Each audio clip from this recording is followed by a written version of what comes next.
Well, this is Hidden Treasure by Joe Sanders. He crouches in my hand, a cold throbbing thing. I carry him out of the cellar where he sits among our old unwanted belongings. I'd like to think he trusts me, but he's too petrified to move. I see his rough skin, his wrinkles, his warts, his big eyes blinking, and he touches me, warts and all, with his delicate vulnerability. I hold his life. Toads are inconspicuous creatures, and like me, they're hidden by day and become active at dusk. I bring him out and lay him under wet stones that absorb him, and he is gone. That's very nice. Yeah. Right, Martin, are you ready with your poems, please, Martin? Yes. What's the form? How many do you want me to read? Well, it's exactly the same as when we're at Poets Anonymous. You can do 2 poems in the first half and 2 poems in the second half. Okay. Okay, all right. Mine are usually short. Okay. These are all old things. So this is one I wrote for Ted Smith-Orr on reaching 70. In childhood, where we thought we'd always be, subjective time would cheat us, test and tease us. 30 was an age we could not see, being distant, nor could death's shadow ever freeze us. Then we became our parents. At this stage, as adult burdens slowly ground us down, we lived in fear of reaching middle age, at which point all the joys of life have flown. And now we're old. At each decade we look around to see if any friends remain who grew up with us. Death, we reckon, took too many, so for the best we look in vain. And so at 70 we stand, and who can say how long is left? Time to turn and glance behind, and hesitating view the road ahead. But we must firmly spurn nostalgia, regret for what's astern.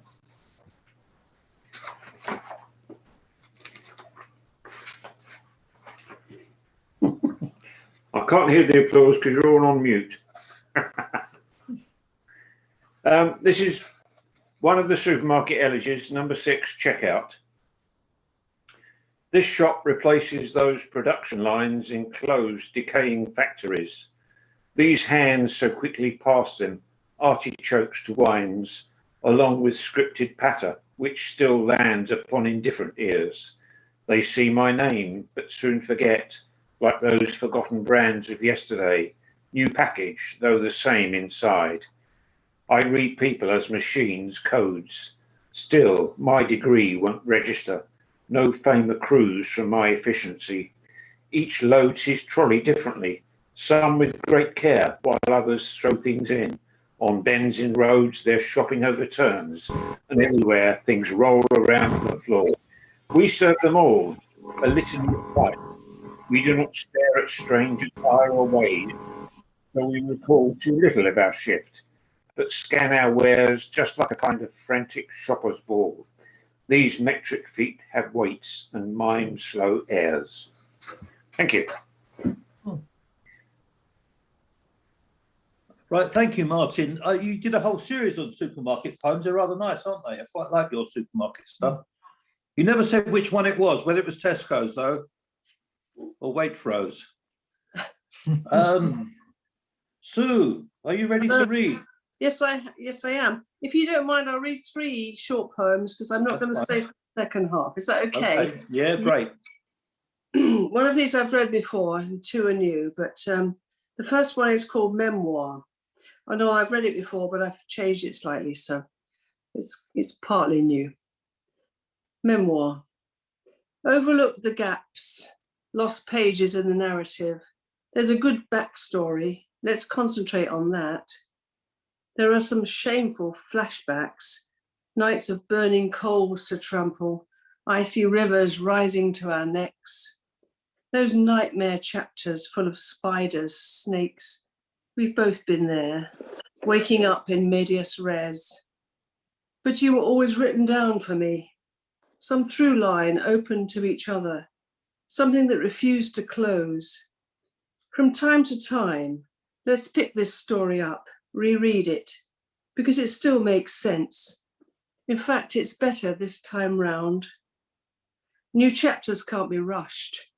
There's no denouement planned, but we have bookmarked all the fascinating pages. We can wait. And that's that one. And then I was feeling a bit miserable about the whole lockdown thing going on and on and on. And I did this one called Lost, because I haven't seen some of my friends for so long, and I'm sure this applies to all of us, but so came out of this, it's called Lost. Dry rattle of the daffodils, unwatered in their vase, paper trumpets, brassy, curling, bent, their sickly honey odour wistful, spent. I'm awake, resentful of this new day's gloom, must throw these finished flowers away. Yesterday was spring and warm, the soft slide of the afternoon, sunshine, but too early yet to meet. One cautious pink magnolia bud. Last time I saw you properly, 6 long months ago, your uncut hair was almost shoulder length, snow white. Mine is almost chin length now and grey. Days pass waiting while we all grow older, and our flowers die inside their jar. I feel the poignancy of transient things. Our intimacy grows formal from afar. Yeah, lovely. And then the last one is about music. You know how it's, if you play something, sometimes it takes you back to a different time. And this is about this. It's called Dissonance. A small shift changes everything. Bright upbeat on my Spotify.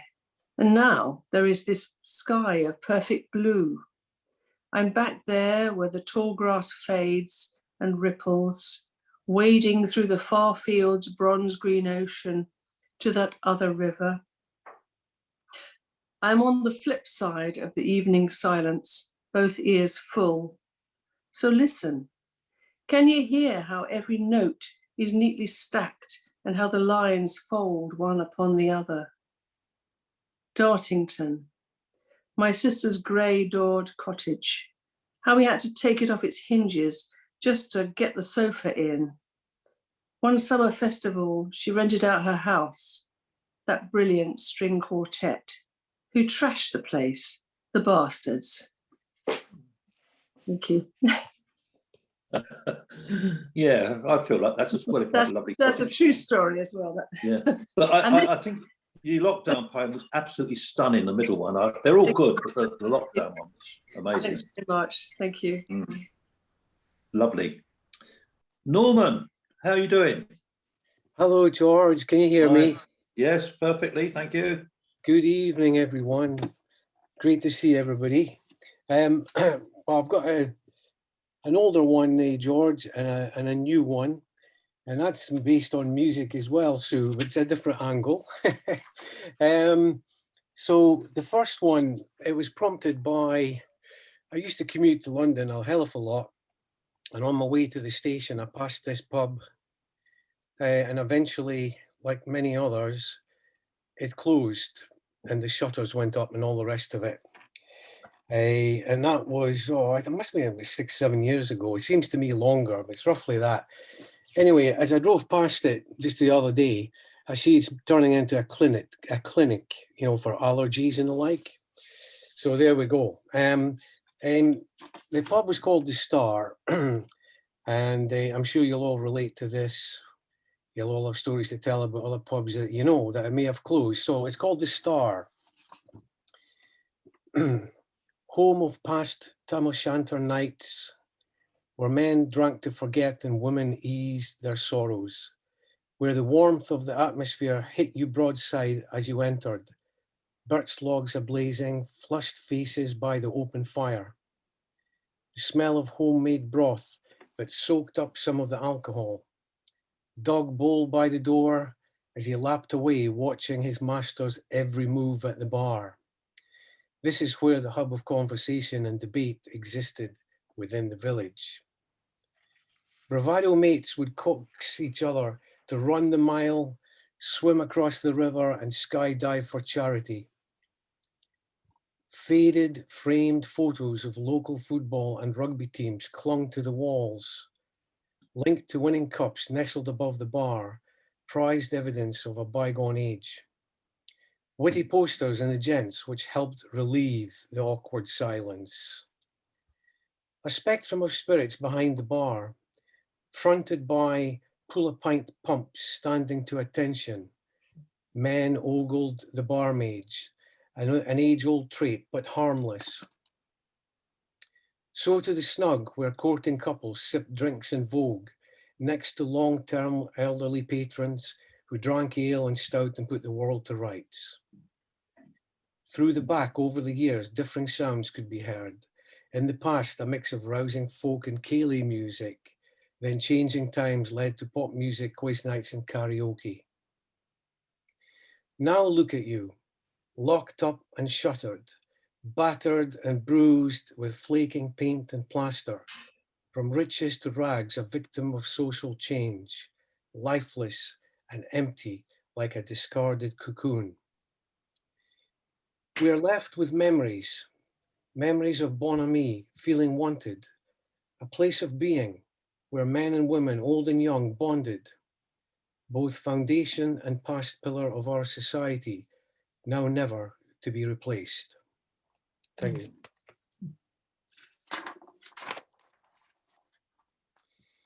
Right, the next one's a new one, and I think you guys know I like my music, anything from Mozart to Metallica, basically.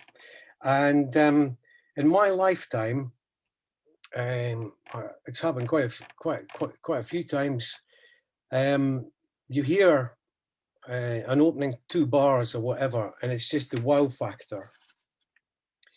And that happened to me when back in the early days, back in the 60s, when I first heard House of the Rising Sun by the Animals. Now, about 6 weeks ago, maybe 6-8 weeks ago, the lead guitarist of the Animals, his name was Hilton Valentine. Unfortunately, he died. So when I heard that, I decided to write this poem, and it's also a sort of reflection of my memories of those times during the 60s. So it's called Valentine. Hilton Valentine died today. He first entered my soul playing the opening chords of House of the Rising Sun. The hair stood on the back of my neck as the music floated towards me like a spirit in the wind. Taking shelter in a cozy family diner, a haven from the North Sea chill, a lunch treat from Auntie Charlotte. I sat with primary school politeness and listened intently to the lyrics across the room. The raw vocals preached from a multicolored jukebox placed unobtrusively in the corner by the coach stand. I was becoming aware daily that the times they were a-changing. We were in the 60s. It was a time of expectation, new hope, still escaping the shackles of World War II, although grown-ups spoke of the Iron Curtain and the Cold War, which to me seemed sinister. We wore bright colors, paisley patterns. The boys' hair grew longer, the girls' skirts grew shorter. Older cousins spoke of peace and love, which accompanied the colors in their minds. We were soaring like golden eagles across the Cairngorms. We were sailing the high seas with no fishermen blues. Beyond our horizons in the near future, we would launch for the moon. We were young and impressionable when House of the Rising Sun became a soulmate, but I knew that all I needed to do was pay heed to the lyrics and I would be okay. Thank you. Thank you. Excellent, Norman. Thank you. You said you were a Mozart to Metallica. I think you're more of an ABBA to ZZ Top. You cover the whole range. So, where have we got? So, Lorraine. Good evening, Lorraine. Lorraine, are you ready to read? Can you hear me now? Yes, lovely, thank you. Not too much noise then with it, You're hopefully. very well modulated, Lorraine. I'm going to read the saddest one first and a lighter one later. And this is a true story as well. Like every mother, I used to take my son out with lots of friends. He's 56 now, my son. And we used to go out in groups with my friends and their children. And this is about his very best friend for years. And I will read it to you. It's a requiem, actually. And I always think of it this month. And it's called Beneath the Felled Column He Now Rests. March 21st is oft welcomed as spring. But since 30 years ago, Whoa. You're frozen. We've lost you, Lorraine. 3 decades past, you warned your offspring. Noise? You can't hear me. You come and go. We missed a bit. Do you want to start again, please? Shall I not read it then? Oh, Well, please read. yeah. No, it was perfect, but you suddenly went blank for a little while. I put my battery on, but can you hear me now? Yes, that's fine. Yeah. Give it another go. Give it another go, please. Yeah. Well, the next verse is, Mark was a beloved best friend of closest next of kin. Their fathers were pals and their granddads fought. In Europe, Mark was a golden boy, smart, generous, and with his wide and warm grin. A post-grad professional, engaged and ripe for life filled with new hope. For Mark, there was no challenge he could ever resist. He had to know what, where, when, and why. He wasn't bothered about black runs on the piste, sailed close to the wind, and gave his all as a try. The phone rang in Chislehurst from Aspen, Colorado. Mum's Mark thought it was just a hoax. His whole circle knew he was full of bravado, but the caller was not telling jokes. Mark ignored the notice to keep on the sanctioned ski path. He wanted to test and show off his skills. His legacy leaves an air grief-stricken aftermath. Some risks let one live. The stray renegade kills. As he didn't look at the notice and he killed himself going down the ski slope when he was 26. That's 30 years ago, but we never forget him. He's a lovely family, and we all grieve for him all the time. 26, he had the world at his fingertips, was just about to get engaged to his fiancée. And that's what happens. There's always a risk somewhere, and you never know. But as a child, he wanted to be curious about everything. He once came to my house. When I went upstairs, he'd taken all the grillings of the central heating, which was under the floor, and he picked them all. He had to know what happens everywhere and had a challenge. Everything had to be a challenge. But he was a very clever chap and a lovely boy, very generous, with 2 siblings who were always heartbroken as well. And that's what happens. You just never know what happens the next day. But I suppose if somebody is always facing challenges, there's a higher percentage that would happen. Anyhow, that is remembering him. But I won't read the other one till afterwards. It's much lighter on something else, if you like. Okay, well, it's up to you, Lorraine, but that's a very sad, wasn't it? Very sad story. Well, all right, I'll read it now and I won't read any more. And this is what I felt about the quarrels about Meghan Markle's wedding with the Duchess of Cambridge, about whether the bridesmaids should wear tights or not. And I thought, how small-minded could be 2 grown-up women in their 30s worrying about that? One should say, get on with it, and do anything. Or if somebody knows the child's going to be cold. But this just amazed me. Everything's happening in the world, and they were worried about that. Anyhow, this is my stance on it. It's called Magna Carta Must Be Revised. This is a warning, take heed. Magna Carta must be revived. There's a glaring gap where a critical clause may have been exercised. 'Tis a sign that this nation should bow in shame. Though for this blaring omission, it's the royals to blame. Bare bridesmaids' legs are of utmost significance, but the barons and earls snubbed institutional stance, sidestepping bare limbs which called for countenance. albeit the Plantagenets had seen it before in uptown razzmatazz, Paris, France. The peerage could have decreed grooms should have the last word. No knights of the realm would have ever demurred, and neither bride nor duchess nor even the queen would raise an eyebrow or come between. So if you haven't yet crossed the Atlantic and settled down there, take up your arms and prepare. Slip in a codicil set in concrete as to what should be worn on the legs or the feet, to avert any squabbles and heartbreaking tears and rein in delusional unfounded fears. An oath must be sworn by the whole institution, pledging the Royal Mail's rights, including a 6-board Viking chessful solution, should the husband prefer to see bridesmaids in tights. That's what I thought. A Viking chest in those ages was a big, it's like a wardrobe. You take it everywhere with you with boards in it, and you could pile all the tights in there. But that's what they would have had at the time of 1215. Viking chest full up of the things they might need. In this case, it would be tights in case anybody got married with bridesmaids. But, what pathetic lives they lead. Yes, exactly. Yeah. So yes. Oh well. Thank you, Lorraine. You cheered me up with that You're one. welcome. Alan, how are we doing? Yep, we're all right. Can you hear me okay? Yep.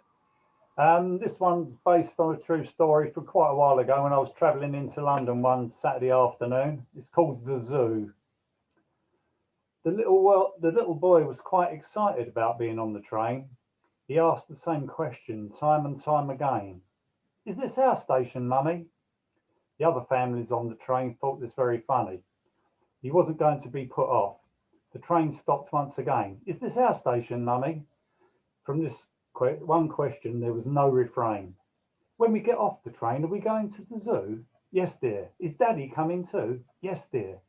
When we get off the train, are we going on a bus? Yes, we are, dear. What, all of us? Yes, dear.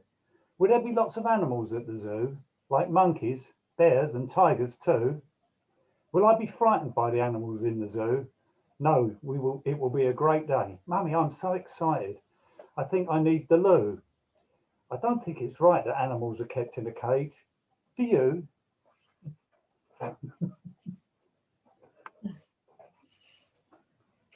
And this was another one. I did a poetry, just a poetry sort of afternoon, and it was on comedy, and we needed to sort of create a poem around a joke. And so this was my version along that line.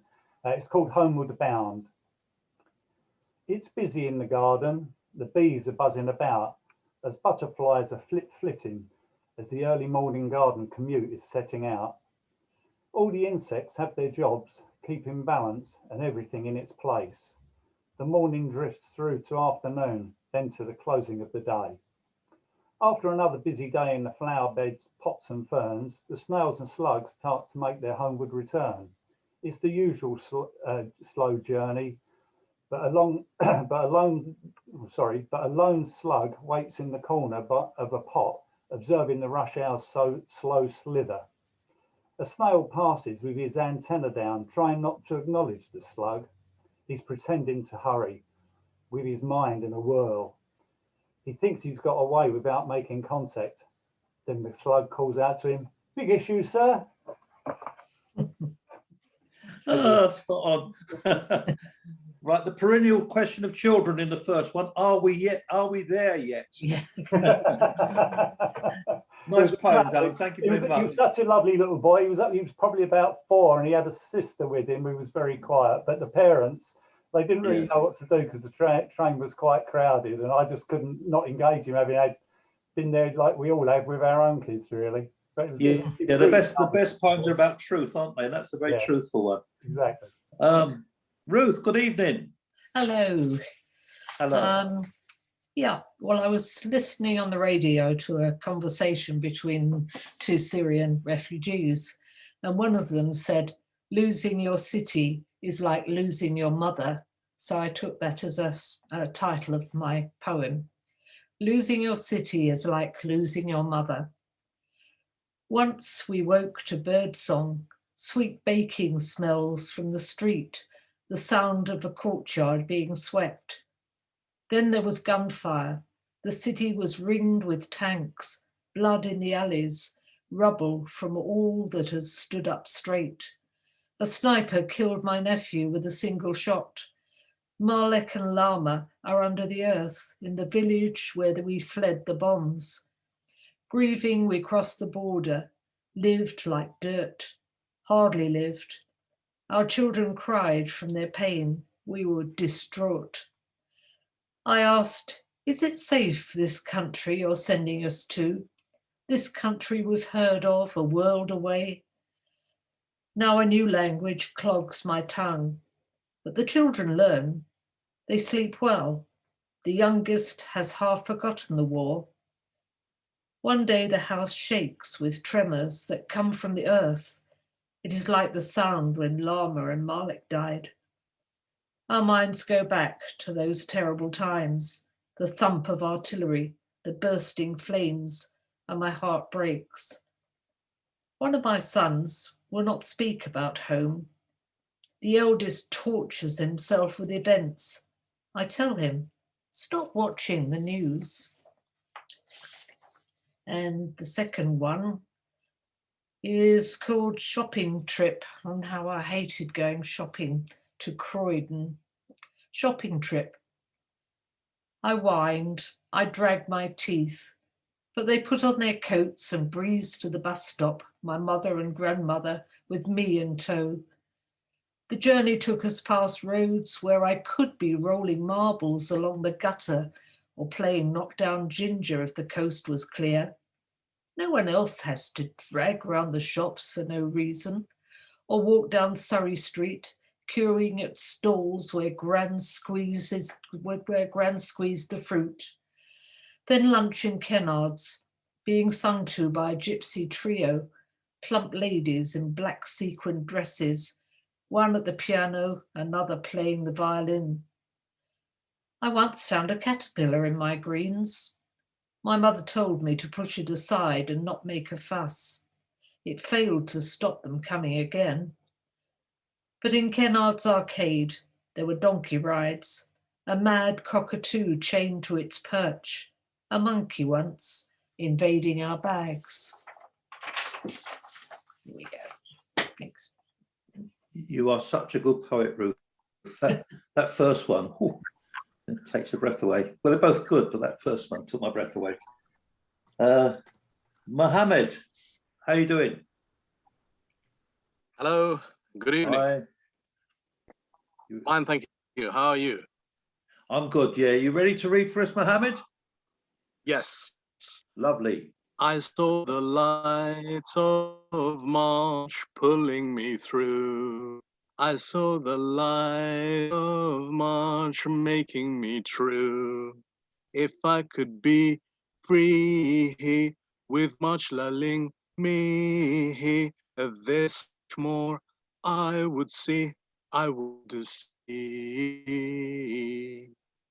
I saw the light of, I saw the light of March, springing up, new life, rejuvenation. She's loving me, light in her eye, revelation. I saw the light of March, and March lingers on, and so our love goes on. I saw the light of March, and I felt all right. I felt all right. Thank you.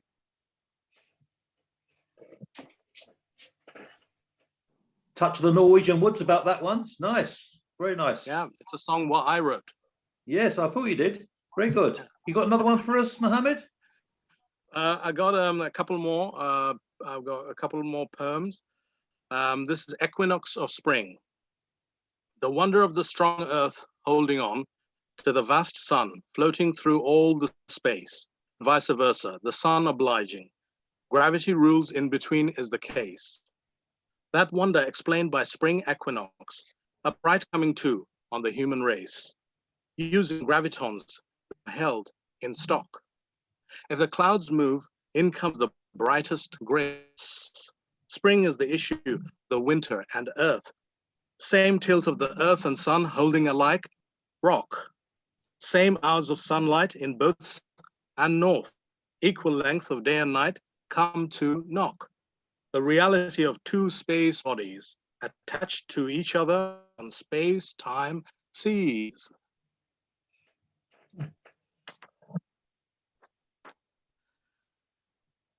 Thank you. And the last one is inspired by St. Patrick's Day. Attempt at revival, peace on St. Patrick's Day. We may fail to do that, but let us try to revive St. Paddy.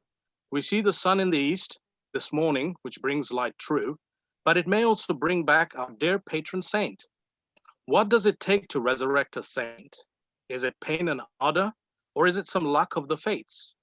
Let us not overeat and rejoice, lest that mars the revival attempt. The corned beef, shepherd's pie, and soda bread, well washed down, need abstinence before our new prayers for old Paddy. They heard the shamrock spirit of life, those shaming, harmful folk out there. We must shame such shamers and be at our best attempting to revive St. Paddy. Thank you.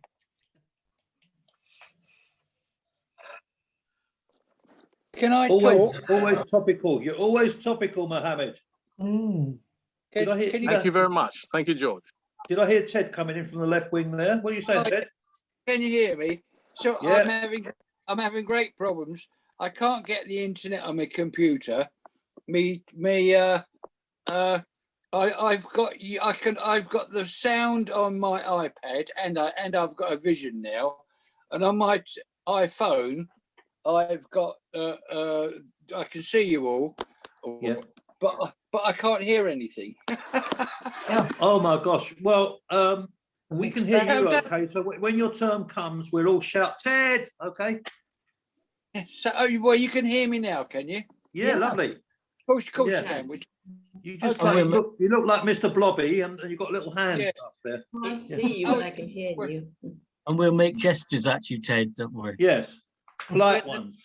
But the thing is, on my iPad, I'm running out of juice, and although I've got it plugged in, it doesn't appear to be Juicing up. picking up. So I'm thoroughly enjoying myself listening to it. It's fantastic. I'll take my hand away. Well, Go ahead. we can hear you fine. So later on we'll hear you. Okay. Right. If I hang on, go away, hand. Don't worry about the hand. We'll listen to you later. All right. Yeah. Okay. Done. Anne, Good to see good you evening, now. Anne. Yeah. We're on to Anne now. Martin Burles there. What up? Hello, Martin. Right. I shall mute myself now. Okay, Ted. See you later.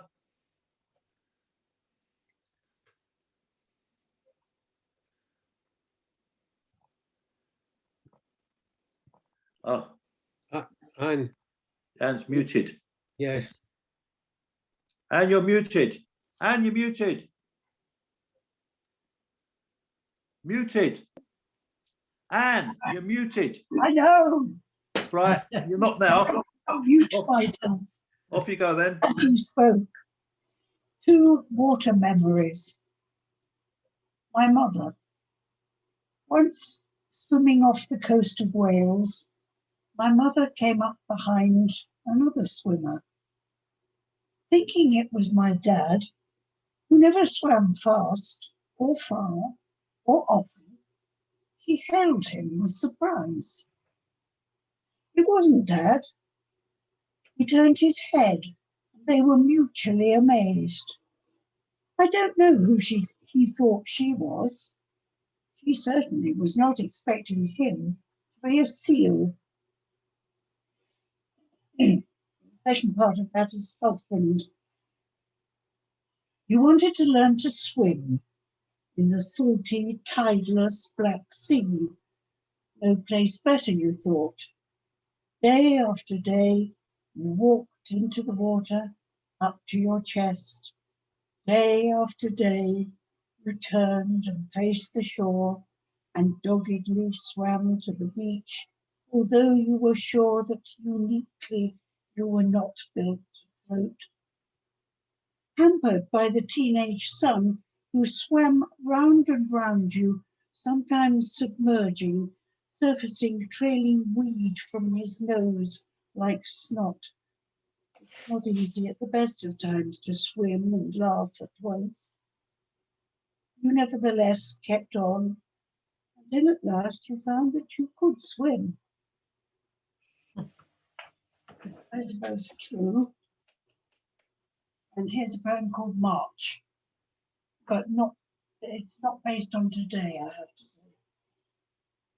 When I say I love water, to be on water, in water, by it, I mean ocean, sea, river, stream, lake, pool, pond, not, oh never, this interminable, beating, driving, incessant, dripping, dropping, rain.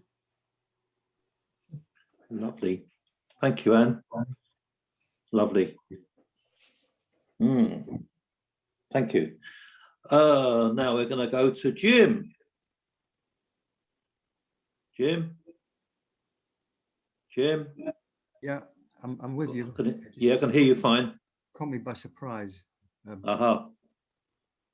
Yeah, the first poem is it's called it's kind of fantasy, I suppose, based on my experience in the poetry world, not in Croydon but in sort of central London.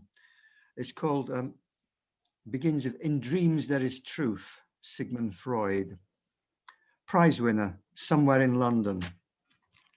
He arrives, heart pounding in a great hall, to hear his name ringing through the stilled air. Struggling to breathe, he strides between massed ranks of kneeling poets who are banging their heads on wooden floorboards. Is this his fault, his doing? Is he truly the genesis of their wretchedness? As he nears a platform, the sound grows ever louder.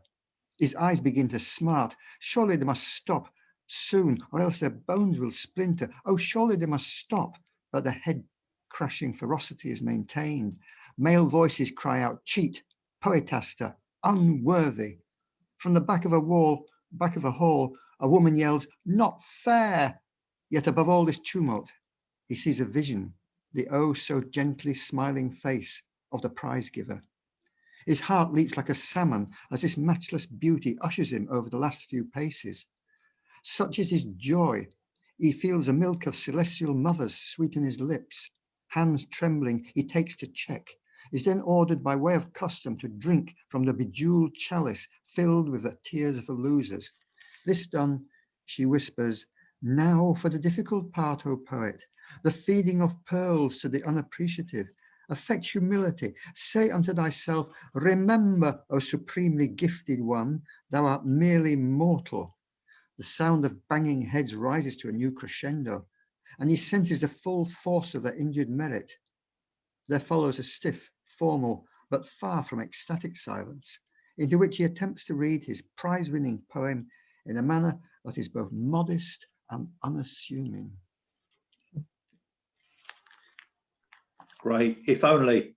Another one, Jim? Yeah, just one more. This is, it's called Entry of the Gladiators Part 2. It's about poets in general, actually. A good advice of poets, a nice of poets, a dreaming confetti and rice of poets, a dramatic of poets, a fanatic of poets, those lives spent writing in attics of poets, an elite of poets, an effete of poets, and occasionally far from discreet of poets, a veracity of poets, a mendacity of poets, sometimes inclined to opacity of poets, the wails of poets, the lost grails of poets, the oh so demeaning low sails of poets, a remorse of poets, a spent force of poets, my kingdom for a horse of poets, a bliss of poets, a Judas kiss of poets, for Christ's sake, stop taking a piss of poets, a serene of poets, a snow queen of poets, and those times when one just wants to scream of poets, the tensions of poets, the apprehensions of poets, and those things one simply can't mention of poets. That's brilliant. Yeah. Well done. Masterful. You're Fantastic as masterful, Beth.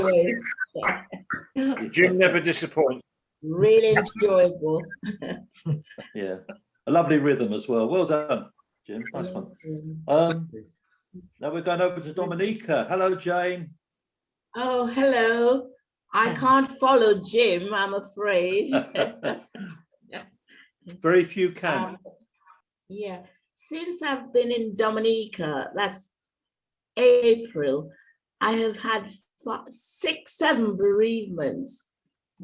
And 2 of them I'm going to honor tonight. They were my walk leaders. I belong to the Newham walking group.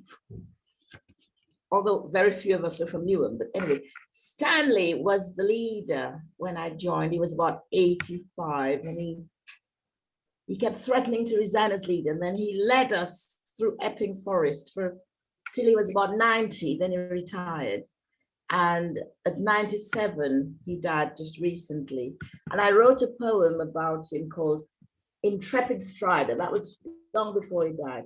And we used to, on a Friday, I'd visit him and we'd have some fish and chips. I'd bring in some fish and chips. And every Friday we had a wonderful, I felt very close to Stanley, almost like a dad. It's just incredible. So Intrepid Strider. Aging is our human destiny, inevitable as night follows day, ruthless as the sun's siphoning of the morning dew. It makes us fragile as moonbeams on a midnight lake. Aging is for many a time when aches and pains sneak up to replace the cocky countenance of youth with creaky frame, growing doubts and vague apprehensions. Yet for some, aging is an exquisite art shaped from the eclectic mix of jetsam and flotsam picked up along life's way. It is the intriguing juncture where experience and innocence hold hands, giving permission to simply stand and stare, that coveted position where you don't have to give a damn if you don't care to. I have a friend named Stanley, full of the joys of spring, even in winter. You'll strive to keep up with his strides, if only to catch every word of his many stories, tumbling out of such contagious enthusiasm. Now you glimpse the mechanical engineer in some trench in Italy. Now the ruddy-cheeked paper boy on his 5 a.m. round, steering his bicycle through the foggy streets of East London and around the eerie shadows of gaslight. The ultimate good companion, music connoisseur, prodigious reader, raconteur par excellence, funny, meticulous, orderly, mischievous, clockmaker, helpful knight, youthful octogenarian, indefatigable lover of life. Whoever said age is but a number, I suspect must have met Stanley. I know I'm glad I have. Very good. Excellent. And the other walk leader, John, very different from Stanley, and Irish. And John would make some pronouncements. When I first joined, I'd sit there scratching my head, and the others would laugh because they knew. Later on, I realized who John was, and so I was not perplexed. My name, it's called a much maligned storyteller. My name is Joyce, John Joyce.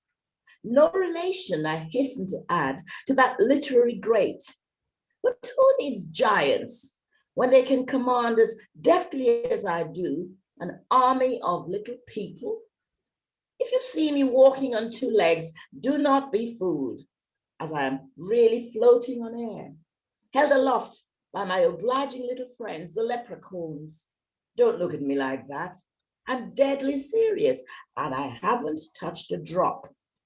They pay me homage fit for a king, polish my boots, cook me a full Irish breakfast, and when I'm sad, invoke sprites from islands, lakes, and forests to play tuneful ditties on pipes that only I can hear.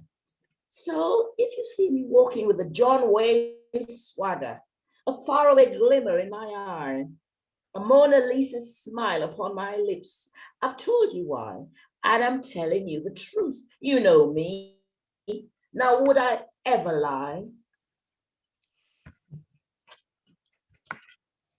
Well done, Jane.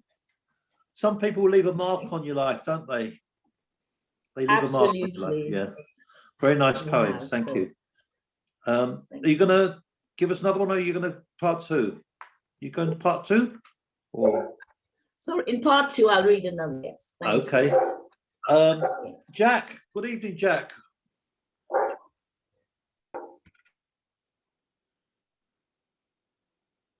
You're still mute. That's it. There we are. Can you hear me now? Perfectly. Yes. Thank you. Yeah. Okay. I've tried to rise to Peter's challenge to gather some poetic thoughts about the equinox. And this is the result of that. I'll read it. Let's think about the equinox. Some fun that throws us on the rocks. Man's measures are approximations, usually proclaimed as revelations. But dearest equinox must tell us and surprise us with no fuss, and amuse us with her charm. Who said she? Well, she does seem to be polite, but that is just a guess, and not every fool is right. Still, some are, and that's great. But wait, isn't it science that throws us in a trance? Courage, folks.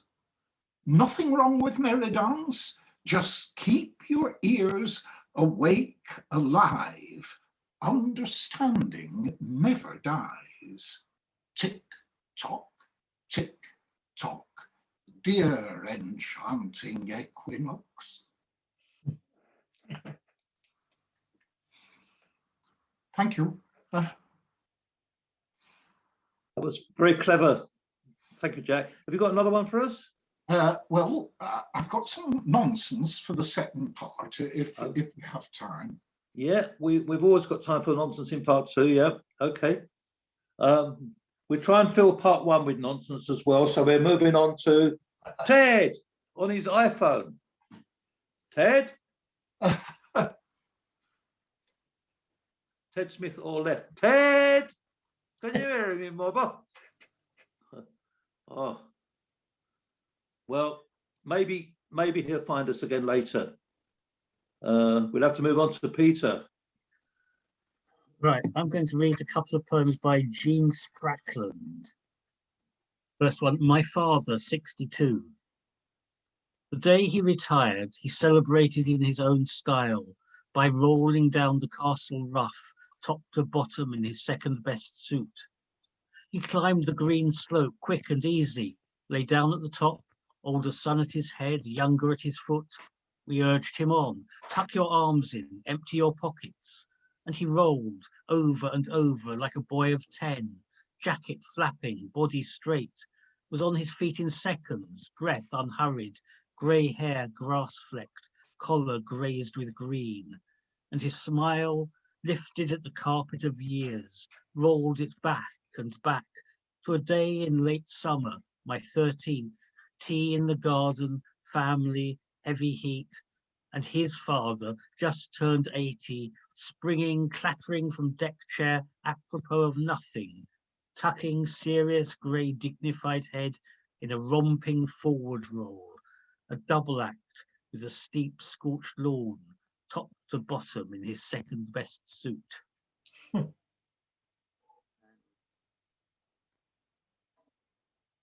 In the planetarium, the onset of unearned night, just before constellations dream themselves into existence, the plough, Orion's belt, the seven sisters plotting the emptiness of above the miniature cityscape. The moment when the lights go down, the small dome opens out softly into infinite dark, can make you cry. A gift, like to dive into darkness in my childhood home, maybe once a month when the power went off, the TV image imploding into a small bright spot like a dying star. There would be a lapse, a gorgeous warm darkness you could feel on your skin before the three of us scrambled for the pantry to work the trip switch. The smell of potatoes and fruitcake, slatted shelves you'd crack your head on in the shove to be the bringer of light. And here, gazing up into the vault, I remember once when both brothers were out, slipping quietly in, feeling for the switch and waiting, listening to the dark beyond the buzzing of the fuse box, wanting it to stay. Thank you, Peter. Who was that last one by? Sorry. Both by Gene Sprackland. Gene Sprackland. Sprackland? Yes, Sprackland. Yes, yeah, Gene Sprackland. Very nice. Okay, I think Alan masterfully covered snails and slugs. So I'm going to do a worm poem. It's called The Worm's Turn. To pluck a worm out from the soil will cause the squeamish to recoil. Why this should be, you may well ask, may be thought of Eve and Eden's asp. There's no actual reason to feel repulsed, be it slithering, expanding, or convulsed. Happy out of doors in the morning mist, you can watch it shimmy, turn, and twist. To pull it apart is just thuggish. It won't strike out, and it's totally sluggish. So if you nail your colours to any mask, make it for pro-worm and all their cast. There you go. And still on an animal theme, this is a sonnet I wrote called The Killing Field. The glass-eyed owl her stony vigil keeps in the twisted arms of the old oak tree, exploring secret places where she seeks a sway of grass where prey might be. There is no pardon from such sharp vision, or the silent glide of the tawny wings, or cruel talons sharp in making incision into the soft fur of scuffling things. This world is one red both in tooth and claw, where the russet vixen hunts by moonlight, snatching hens before the farmer's door until lurid torchlight sets her in flight. Yet most nature, considered in the round, kills, unlike us, for reasons that are sound. There you go. Yeah. So, cup of tea time. Very nice. Thank you, George. Lovely that was. Very nice. Hello, George. George. Yes, Jack. Yeah. Yes. I'd like to go fairly soon because there's a tele program that I would like to get on. Okay. Well, can we put you on first? Can we put you on first, then, Jack? That's okay. If it's okay by everybody else, I can do that. Do you mind, Martin, to give your place up for Jack? Greater Love Hath No Man. Okay, Jack, you're on. Cheerio, everybody. Oh, see you, Norman. Yeah. Okay, Norman. Good night, Norman. Bye, Norman. Yeah. See you in 2 weeks' time. Yeah. Take care. Jack, you have the floor. Are you asking me to go, Jim? Yes. No, to read. Yeah, to read. Yeah. Okay. You know, the thing that's definitely missing for all of us is some a laughter which has some meaning and some fun with twiddling around with words. And I think we need to find things that bring a smile to people's faces. And I think Hilar Belloc is an absolute master of this. You all of you know these things, but it's the speaking aloud of them. It's the rhythmic clitter-clatter of the words, which makes it. He was bilingual. He was born in France and he spoke French even better than English, but he was a master of the English language, and it's very cleverly done. And the way he mixes up a horror and nastiness with fun and joy is also masterly. I think he does this particularly well in the cautionary tales for children and the Bat Child's verse of beasts. And so let's have Jim, who ran away from his nurse and was eaten by a lion. There was a boy whose name was Jim. His friends were very good to him. They gave him tea and cakes and jam and slices of delicious ham and chocolate with pink inside and little tricycles to ride, and read him stories through and through, and even took him to the zoo.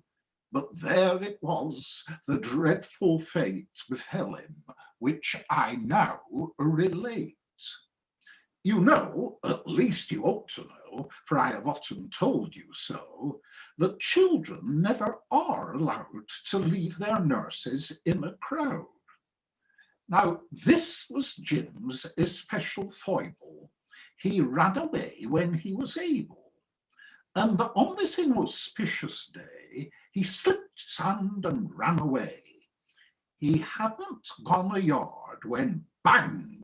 With open jaws, a lion sprang and hungrily began to eat the boy, beginning at his feet. Now just imagine how it feels when first your toes and then your heels, and then by gradual degrees, your shins and ankles, calves and knees are slowly eaten bit by bit. No wonder Jim detested it.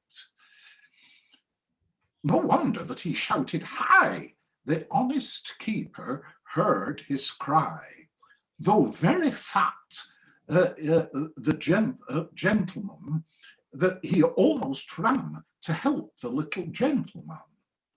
"Ponto," he ordered as he came, for Ponto was the lion's name. "Ponto," he cried with angry frown, "let go, sir, down, sir, put it down." The lion made a sudden stop.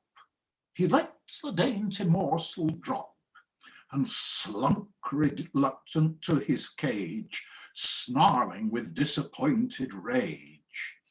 But when he bent him over, Jim, the honest keeper's eyes were dim. The lion having reached his head, the miserable boy was dead. When nurse informed his parents, they were more concerned than I can say. His mother, as she dried her eyes, said, "Well, it gives me no surprise. He would not do as he was told." His father, who was self-controlled, bade all the children round attend to James's miserable end, and always keep a hold of nurse for fear of meeting something worse. Yeah, it's wonderful, isn't it? Wonderful poem. Quickly, Henry King, who chewed bits of string and was early cut off in dreadful agonies. The chief defect of Henry King was chewing little bits of string. At last he swallowed some, which tied itself in ugly knots inside. Physicians of the utmost fame were called at once, but when they came, they answered as they took their fees, "There is no cure for this disease. Henry will very soon be dead." His parents stood about his bed, lamenting his untimely death, when Henry, with his latest breath, cried, "Oh, my friends, be warned by me be, that breakfast, dinner, lunch, and tea are all the human fame requires." With that, the wretched child expires. Can always rely on you to come up with something classical, Jack. Thank you very much. Wonderful, wonderful. Thank you. Thank you. Have a good time, everybody. Thank you. Yeah, enjoy your program, whatever it is, and it's shall I tell you what it is? It's comic relief. I've recorded it actually. So okay. I'm gonna switch over to it now. Very good. Okay. Martin, can we hear Okay. your comic? Can we hear your poems with some relief, please? I don't know about relief. This is, I'm afraid this is a lockdown poem. So it's, anyway, and I don't know the technology, how to get it on the screen while I'm on here. So it's my handwritten version that I'm reading. Well, it has been typed, it hasn't been printed. So this is called Coronation, pronounced like that. How did it come to this? A tiny virus has achieved what no despot ever has, world dominion almost unperceived. Many ancient plagues were far more deadly, yet mankind survived. Labs, rats, bats, fleas, any medley of these culprits has contrived to sink the ships of state as millions bow before its awesome power. Those nightly solemn lectures inculcate a paralyzing fear. All must cower and obey the new commandments. No dissent allowed. The daily numbers, all events viewed through a narrow prism. We have bowed, clapped, and genuflected for the blessed NHS. But was it right to clear those wards, ignore those thrown overboard, their plight forgotten? How does it spread? Even experts disagree. As well make ropes of sand, knead water, knit the whites of eggs as see coherent and effective strategies. Meanwhile, millions under house arrest, depressed by ersatz jollities, are losing patience, not impressed by all the new vocabulary, the arcane science bow again. Every day, a further worry added to the list in vain. In vain we seek distraction. Even TV now reminds us of our prison inaction, ennui, helplessness. One finds one day bleeds into another. What day is it now? With loneliness, my brother, who is it at the prow of that which we all share? Is that an iceberg up ahead? Hang on, aren't some in private yachts or those? Sorry, aren't some in private yachts unaware of those on rafts and coracles instead? This new religion has its rites, masks, cues, peculiar dances, cleansing rituals, strange sights, elbow taps, empty stadia, anxious glances. One asks, when will it end? In future, if one sneezes, will the world at large descend again to lockdown as it pleases? So farewell, freedom, fun and laughter. Hello, hypochondria, ruled by robots. Misery at large, hereafter. Grumblings, plotters and subplots. Thanks. Wow, that's a real epic COVID poem. Well done, Martin. Have you got another one for us? I better read something a bit more cheerful. Sorry, a bit crackly. So I didn't quite catch that. Something a bit more cheerful. Okay, yeah. Do I have anything cheerful? That's a good question.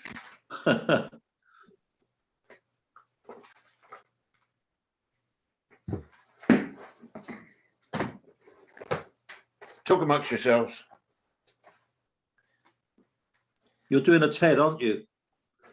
This is the cure of souls. Why do feet have soles?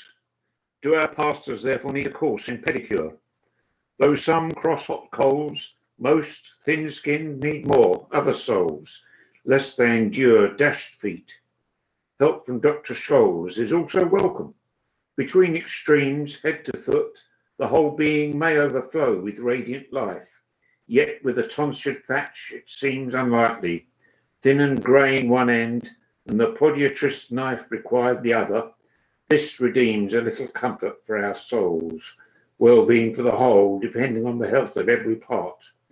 Alas, so often all our goals are solely earthbound. Our true soul is a dry and rocky heart, and we forget for whom the bell tolls. That'll do for me. Thank you, Martin. Very nice. Thanks. Now, where are we up to? So it must be Sue's gone. So it must be Norman's gone. Lorraine. Hi, Lorraine. You're muted. Unmute. Unmute. You're muted. Lorraine, you need to unmute. Unmute. There. That's it. Yeah, thank you. Okay. This is an old one about the point of view from the germ itself. I called it high command calling, which probably everybody knows Spanish flu didn't come from Spain. It was miles away. It spread everywhere. But this is called high command calling, looping the loop. High command calling, loud and clear.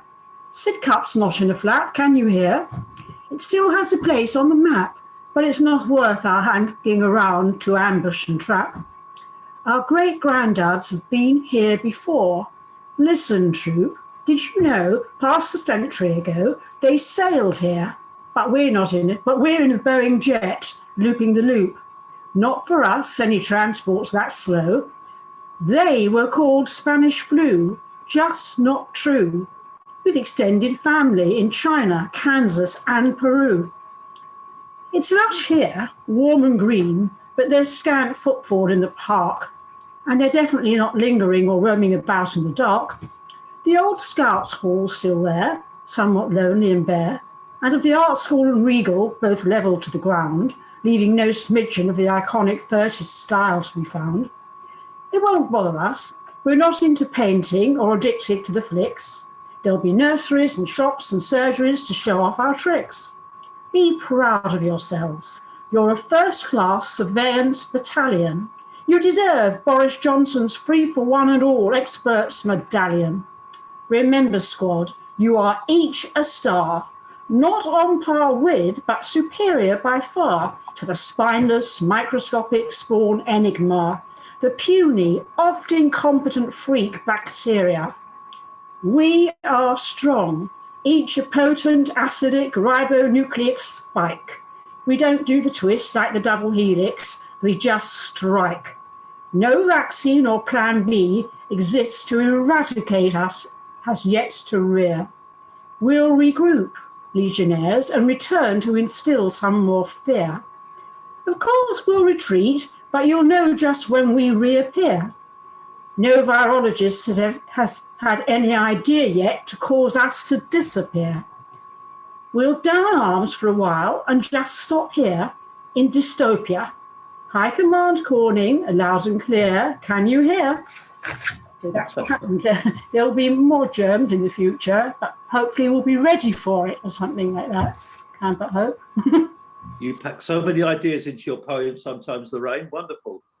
So have you got Well, another it gets one in for a us? couple of anthologies. I'm quite pleased about that, you know, just the one. Very good. I've got to Another get one for us, more. or is that it?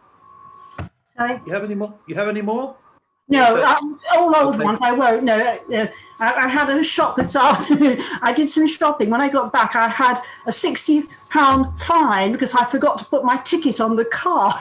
So I got no. and it's maddening. I've got lots of. So you know that annoyed me very much. But I'll recover. Don't worry. It's the least of one's troubles. I'll. All right, it's then. nothing. It's only money as long as people are well. So it's okay. Yeah. All right, Lorraine. No. I think I'd Carry on, hit the roof and continue. probably start firing off emails if it was me, but there we are. Alan, are you good to go? Yep, I'm good to go. Right. I've got a couple of childhood ones here. The first one's called Scrumping. One standing back against the wall, fingers laced to make a circle. Two kids hoisted to the top, the third one given a good pull. Atop the wall we're sitting there. In the garden there are two trees. One full of apples, the other full of pears. Climbing down the wall, we scrape our knees. We are standing under one, our hearts banging like a drum. We pluck the fruit with finger and thumb and stuff our pockets. Now we're done. One standing back against the wall, fingers laced to make a cradle. Two kids hoisted to the top, the third one given a good pull. Now we drop into the street with our contraband so sweet. We run down the road into the park, still laughing at our little lark. We are so pleased with what we got. We discuss our next dangerous plot. Before we know it, we've scoffed a lot, and the next morning we've all got the trots.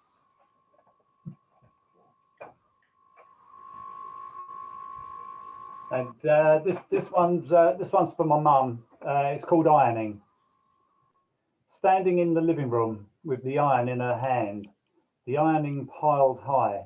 She's never greeted this task with a sigh. The little yellow iron always gave a hiss, and when she pressed the button, it would eject a little mist.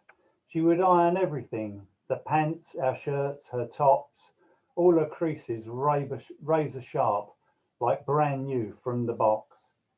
There was always in the air as she ironed our things, from classical to Broadway hits and Mantovani's strings. Music of her singing were always booming from the room. Are you going to be long, Mum?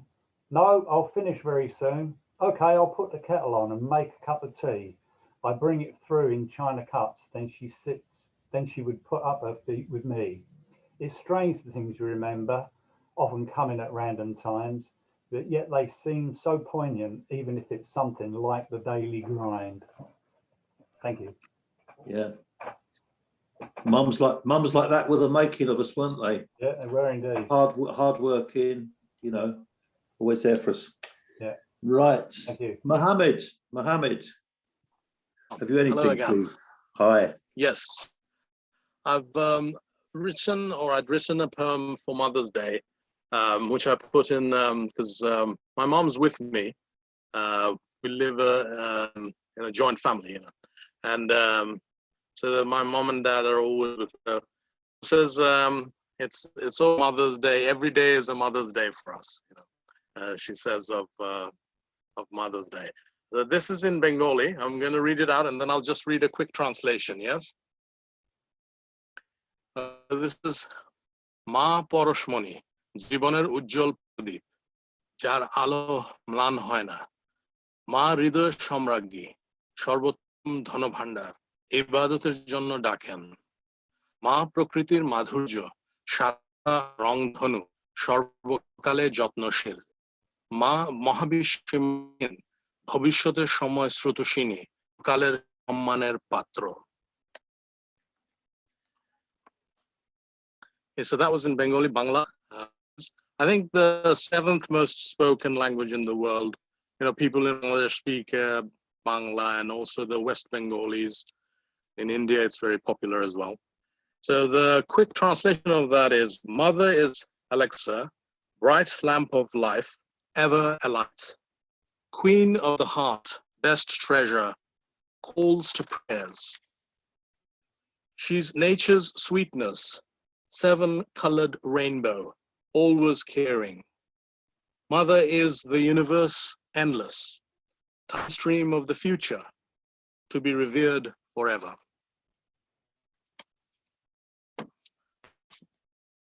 Thank you. Thank you, Mohammed. Very nice.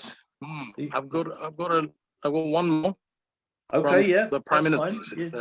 From the mother image to the father image. I think he likes Churchill, the father image. That Churchill, you can say, put through, I suppose. But Churchill, but he denies. I think he's in denial about the fact that he got fed up with the Tories and became a liberal. Anyway, so he's a poet now. Boris is a poet. Okay. I am your leader, Boris. I am your leader, a poet better than Armitage. And so the opposition leader has to act age. I'm with Rishi. We're in a relationship. Don't you wishy you could grab him by the... I will force COVID to flee and unleash the Brits to obey me. The NHS has done wonderfully, and they were created by the Tories. Thank you and good night.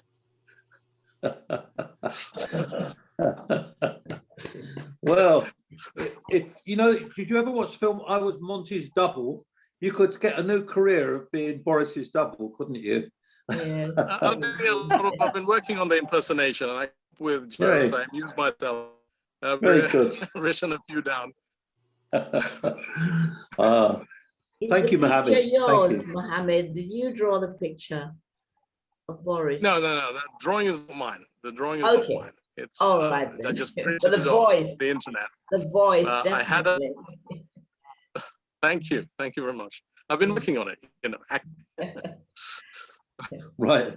Anne, can you hear from you, Anne now, please?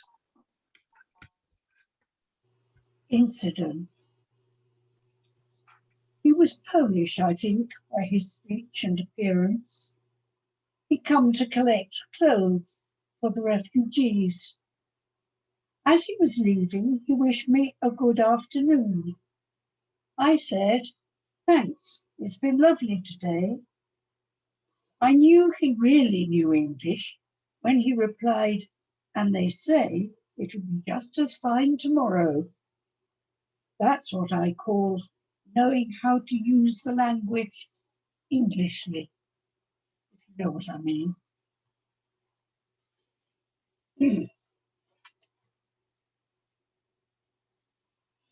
This one's called excuse me, History Lesson. The dark gods swooped down. They smelled the reeking hecatombs burning on the temple floor. They sniffed. They lapped the pools of blood oozing from the sacrifice.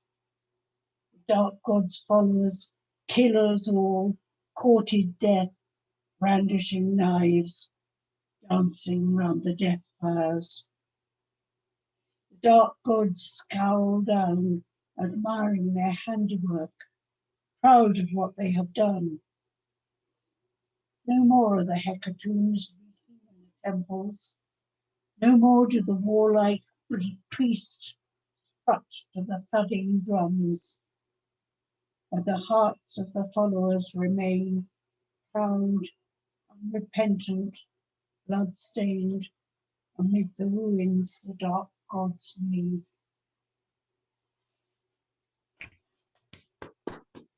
I'll give you another short one. Affluence. A tea bag and a crust litter the pavement. A half-eaten sandwich in a litter bin. In some places they would have been taken in the twinkling of an eye.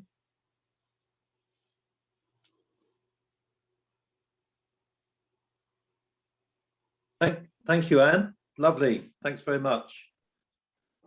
Who we got now? Jim.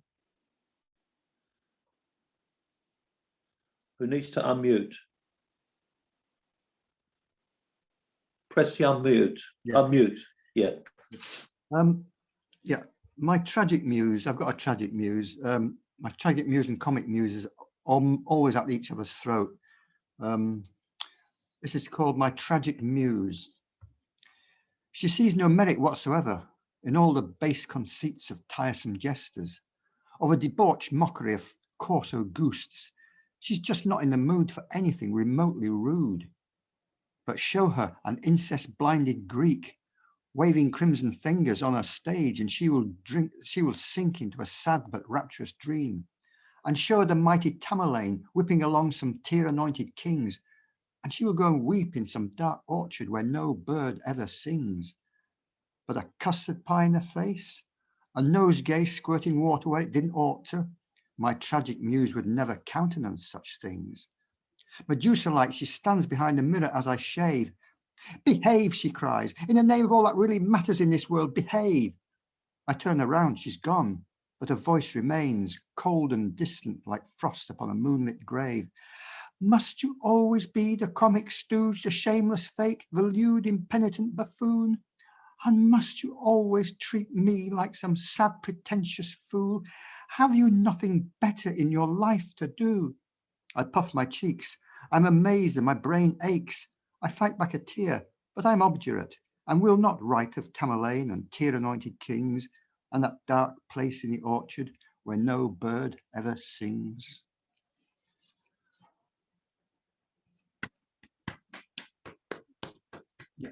And the next poem is called, the final one is another one of these gladiator poems.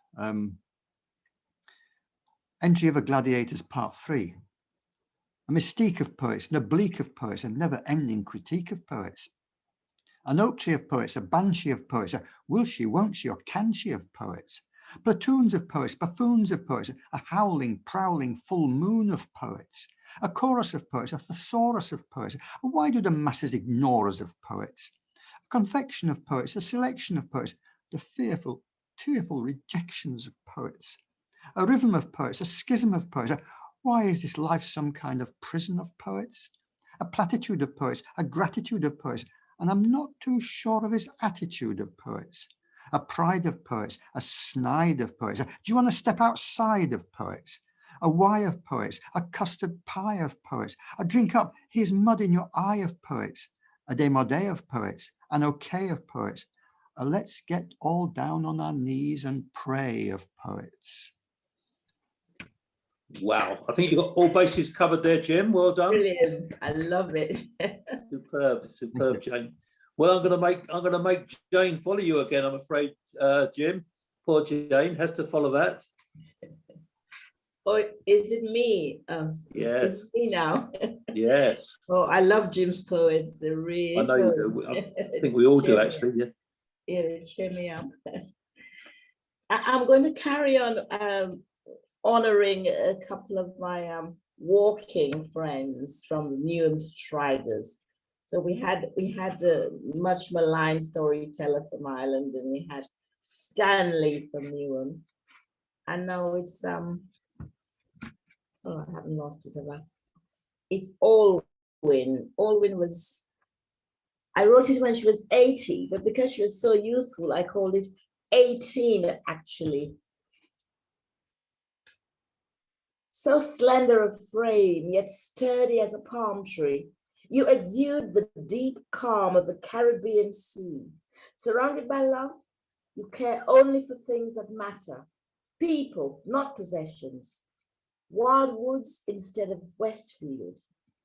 Your memories, good and bad, strengthen and sustain you. Pushing your babies in the oversized pram from Stratford to Dagenham, 3-mile walks to school from your grand's house, left behind at Newbury by the evacuee train, you, your mum and sister, an innocent walker through booby-trapped fields and living to tell the tale. The teacher who wrote in your school report, Alwyn is often inattentive, got it so wrong. Luckily, your confidence at maths secured your self-esteem. And perhaps to right that wrong, you nurtured the ability not just to teach, but to teach others through yoga, guiding them to fitness and the inner strength which you possess in spades. With your irrepressible zest for life, you embrace and savor every new experience, be it a view of Egyptian pyramids or a surprise invitation to afternoon tea at the Ritz. Frankly, dear Alwyn, in your case, 80 definitely spells 18.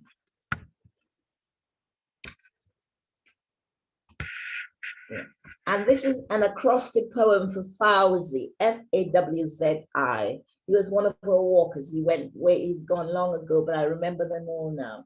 So acrostic poem for Fawzi, in brackets, John, remember John, the Irish John, attempting to get Fawzi into trouble with his wife.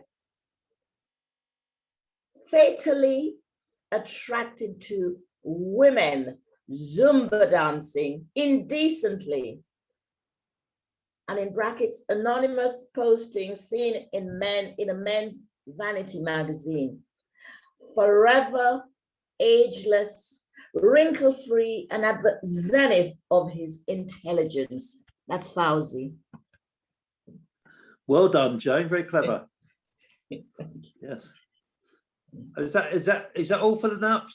Yes, I think so. Let others go. Yes, thank you. Okay. Yeah. Well, it's been remarkable that you're, all the way from Dominica, and your sound is so clear. It's better than some of our local Zoomers. Yes, but I was thinking, George, that you've become a very good technician because the picture is perfect. Well, it's Peter's the brains behind the outfit. I'm just the mouth. Oh, well done, Peter. It's fantastic comparing to the beginning, you know, when we kind of wobbled about. This is perfect. Yes. It's Thank nothing you. to be. It's nothing to do with me. I think it's just everyone practice at it. The more we And do we're it, all the a better we little, get. we're all a little better, aren't we? We know about muting, unmuting. I Yeah. didn't know before. So thank Which- you anyway. Thank you very much. We've upgraded our speakers and all sorts of things, I think. So, Yeah. you know, We're I learning. think we might be lucky enough to have Ted back with us, actually. Ted, I did see him in the participants just now, but There's Well, Ted's hang on. iPhone, which is in black Ted's- and oh, nothing Ted's there. it's got a line through it. Yeah, got a line through it. Okay, we don't have Ted. So it looks like you're on then, Peter. I was going to read a couple more poems by Jean Spracklen. They're very good. Yeah. This one is Love Song to a Parking Meter. Good, the street's quiet. I can run my hands all over you. Crisp edges, cold smooth planes, slots shining and ready. Once someone had wedged a slice of cucumber in there. The shame. You give me exactly what I pay for. £2.60 for 1 hour. No debts run up, no favours, no strings attached. We deal together cleanly and without coercion. I never suffer flights of fancy about a little man crouching inside you, taking the money, keeping count. What I see, I like. Your privet green satin finish, your plain glass dial, your dignity, your fair play. Someone has written on your side, dares is sex on legs. I understand the need to tell you secrets. Sometimes I wrap my arms around you, bend close till my lips touch the cool of you. I tell you how it is for me here in this feverish city under an unstable sky. Your steady ticking is the only response I need. Oh, you are solidly mounted. I rock against you, but you stand firm. And the hairdressers across the street. There's something to look forward to. Is it April the 12th or 14th? The hairdressers across the street. When they're alone and think no one's watching, some of the customers pick up the bottles, unscrew them and sniff. They lean towards the mirror and look at their teeth. When the stylist comes back, they're always idling through Homes and Gardens or Hello. Today, a woman with a white perm has been having it washed. I've been watching the way her hair is so much longer wet. Her hands were bunching it and raking it loose under the tap. Then he left the room. He was gone and gone. The woman was alone with her head back in the cutaway basin. You know how it feels to be left like that, the water running off your hair. You don't like to sit up and call for service. A few bubbles fizz close to your ear. You start to shiver. The muscles are tight in the back of your neck. Your throat arched and naked. Swallowing your own saliva is like swallowing rocks. I watch the woman till I think she must be asleep in that back to front black nylon cape. She's so still, I wonder whether she's dead. If the stylist doesn't get off the phone soon, he'll forget her, and she'll still be there when he grabs his jacket, sets the alarm, and locks the place shut behind him. The tick of the cooling dryers into the dusk, her hair dripping slower. She's a very clever poet, isn't she? Yes. Yes. I'm not sure Lorraine would be so enamoured of parking meters after her experience today Yes. and her £60 fine. Yes. No, the car park behind Lidl's in Beckenham, and I put plenty of time on it, and I forgot to put the ticket on the window. And yeah, the man just apparently was watching me for about 3 minutes. And I walked away and I forgot to put the ticket on the window, and I had hours on. I got back before it was finished, but whoever it was still wants to find me. So I won't let it happen. I'll have a correspondence with them forever before they take me to court for that. So I think you should, Lorraine. yeah, I I'll be think you doing should. that. Okay.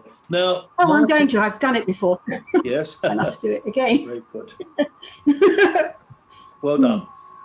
Martin's COVID poem made me dig out how we felt at Christmas time and how things have moved on a little bit, actually. It's called #Twinkle. Twinkle, twinkle, Christmas lights remind me of December nights, going worriedly to bed, dwelling on the COVID spread, concerned for all the frontline staff who stand across infection's path, and those who live in high-rise houses with confined children, battered spouses. When all the low-paid jobs have gone, who will sing a Christmas song? Peace on earth, goodwill to all, when the rent man comes to call. Along the road, the frail and old are staying put like they've been told. They've seen their home help fade away. Perhaps the nurse will call today. A man in a chair has a leg that needs dressing. His confused wife spends all day stressing. Twinkle, twinkle, bring your bright light to help to put this country right. There we go. And this is another socially conscious poem based on a very famous Liverpool group's lyrics. How I long for yesterday. Yesterday, all my troubles seemed so far away. When I got by on my take-home pay, oh, how I long for yesterday. The factory gates are staying closed, our union leaders now deposed.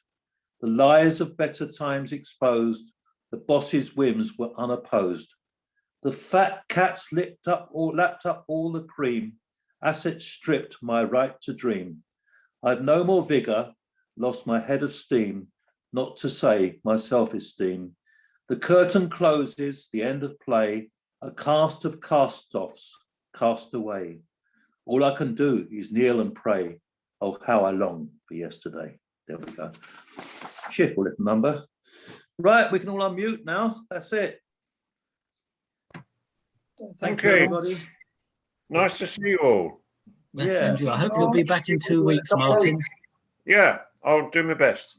Right. Yes, good. Time for April Fool's poems in 2 weeks, isn't it? Yes. Yeah, coming up. Yes. Anyway, hope you all enjoy yourselves for the next 2 weeks. Yeah. Yes. Thank you.